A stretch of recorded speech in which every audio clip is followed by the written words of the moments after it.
আসসালামু আলাইকুম ভিউয়ার্স, আজকে আমরা রান্না করবো লাউ দিয়ে মৃগেল মাছের ঝোল। এটা তার জন্য মাছটাকে খুব ভালোভাবে ভেজে নিচ্ছি। মাছটাকে উল্টে পাল্টে একটু ভেজে নেবো।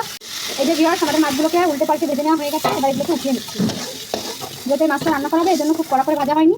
এবার মাছ ভাজি তেলের মধ্যে দিয়ে দিলাম পেঁয়াজ কুচি। পেঁয়াজ কুচির মধ্যে দিয়ে দিলাম 1 চা চামচ হলুদ গুঁড়া এবং বেটে রাখা মশলা। এখানে আমরা ব্যবহার করতেছি সরিষা বাটা এবং রসুন বাটা, দুটাকে একসাথে বেটে রেখে দেওয়া ছিল। মশলাটাকে কষানোর জন্য সামান্য একটু পানি ব্যবহার করেছি। এবার এটাকে খুব ভালোভাবে নেড়েচেড়ে কষিয়ে নেব। এবার এখানে অ্যাড করে দিলাম স্বাদ মতো লবণ। মশলাটা ভালোভাবে কষানো হয়ে গেছে। এবার এর মধ্যে দিয়ে দিলাম আগে থেকে পরিষ্কার করে ধুয়ে রাখা লাউ এবং আলু কুচি। কুচি তো না, কিউব করে কাটা আলু এবং লাউটাকে মশলার সাথে একটু কষিয়ে নেব।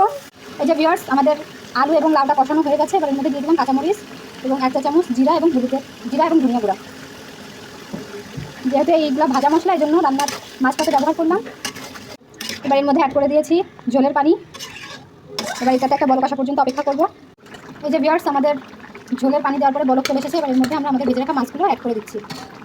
মাছগুলোকেও মিশিয়ে দেওয়া হয়ে গেছে। এবার এটাকে জাল করবো যতক্ষণ না আলু এবং লাউটা সম্পূর্ণভাবে সেদ্ধ হয়ে যাচ্ছে, ততক্ষণ এটাকে ঢাকা দিয়ে রেখে দেবো।